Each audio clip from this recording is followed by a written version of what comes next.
આ છે નેત્રંગથી અંકલેશ્વર સુધીનો રસ્તો. નેત્રંગથી અંકલેશ્વર જવા માટેમાં વધુમાં વધુ અડધો કલાક લાગવો જોઈએ.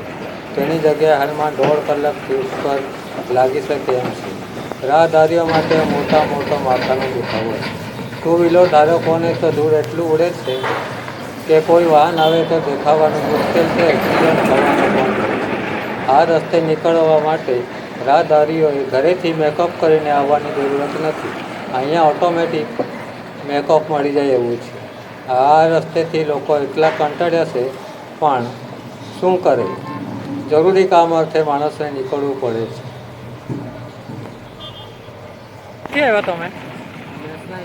હા, ના, આ બાજુથી ક્યાંથી આવ્યા? રસ્તા વિશે શું કહેવા માંગો છો? ખરાબ છે. તમે આ જોઈ શકો છો કે આ બાજુ બહુ ખરાબ રસ્તો છે. નેતાઓને શું કહેવા માંગો છો રસ્તા વિશે?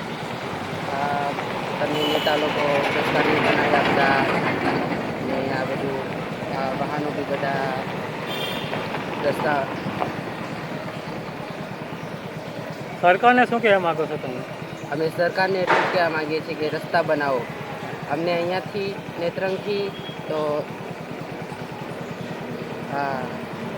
અંકલેશ્વર જવા માટે બહુ મુશ્કેલી પડે છે. નેત્રંગથી અંકલેશ્વર જવા કેટલો સમય લાગે અંદાજે?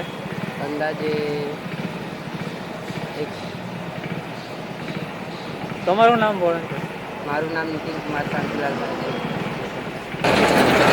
આ રસ્તે બધા અધિકારીઓ નીકળે છે, નેતાઓ નીકળે છે, પણ શું કામ આ રસ્તા પર ધ્યાન આપવામાં આવ્યું? એટલો બધો ખરાબ રસ્તો હજુ સુધી કોઈ નેતાએ કે સરકારે ધ્યાન આપ્યું નથી.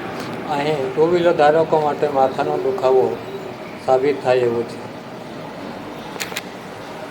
હાલમાં નેત્રંગ પૂરતું થોડી ઘણી આબરૂ ઢાંકવા માટે અને લોકો ગાળો ના આપે એટલા માટે અહીં ટેન્કરથી નેત્રંગ શહેર પૂરતું ધૂળ ના ઉડે એટલા માટે ટેન્કરથી પાણી છાંટવામાં આવી રહ્યું છે.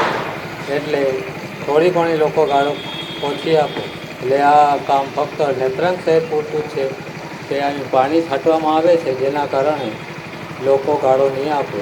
હું આનંદ વસાવા